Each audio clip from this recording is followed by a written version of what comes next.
Dasturimiz davom etadi. Bu yil Sharof Rashidov tumanida 9300 gektar maydonda parvarishlanayotgan g'alladan 32550 tonna hosil olish reja qilingan. Sifatli don va yuqori hosil yetishtirishda zarur agrotexnik tadbirlarning o'rni katta. Soha mas'ullari va fermerlar ishtirokidagi o'quv-amaliy seminar mazkur masalaga bag'ishlandi. O'quv seminarida mahalliy hokimlik ishchi guruhi, qishloq xo'jaligi sohasi mutaxassislari, klaster korxonalari vakillari, shuningdek, o'simliklar karantini va himoyasi hamda O'zagro inspeksiya viloyat boshqarmasi mutaxassislari ishtirok etdi. Har bir maydonlarning kesimida rivojlanish fazasiga qarab tavsiyalar beryapmiz. Bu yerda amalga oshirish kerak bo'ladigan tadbirlar amalga oshirilib, fermerlarimiz nima qilish kerakligini shu yerda ko'rib ketishyapti. Bu har bir tumanda o'tkazyapmiz kunlik. 5 yillik tajribada isbotlandi. Ilmiy asoslab berdik. Demak, biz 5 ta davlatni organik o'g'itlar tizimini tajribadan o'tkazdik.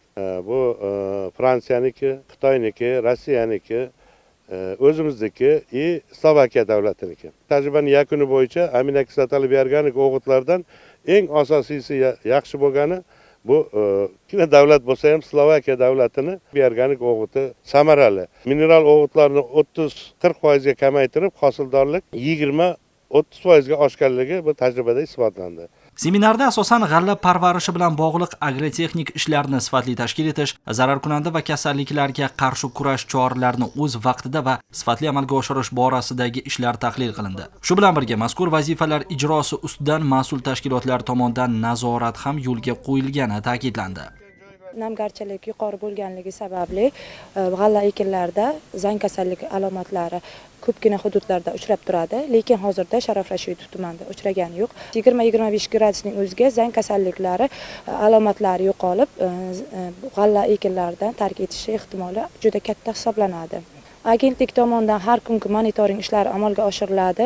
Laboratoriyalarga g'alla, bug'doy namunalari har 2-3 kun mobaynida berib o'tilishi majburiy va shart. Inspektorlar tomonidan hozirda Sharof Rashidov tumanida ko'pgina ishlar amalga oshirilmoqda, ya'ni laboratoriyalarga kimyoviy dorilar yoki berilmaganligi, zang kasallik alomatlari bor yo'qligi bo'yicha namunalar topshirilmoqda. Seminar yakunida Sharof Rashidov tumani fermerlari oldida turgan asosiy vazifa yetishtirilgan hosilni ona zamin bag'ridan o'z vaqtida va sifatli yig'ib olish, shartnomaviy majburiyatlarni ortig'i bilan bajarish ekanligi ta'kidlandi. Shu bilan birga o'rim yig'im mavsumiga tayyorgarlik doirasida kombaynlarning texnik sozligini ta'minlash, don yo'qotilishining oldini olish va sifatli hosil topshirish masalalari ham muhokama qilindi. Tajribadan kelib chiqqan holda o'rim jarayonlarini aniq grafik asosida tashkil etish bo'yicha ham tavsiyalar berildi.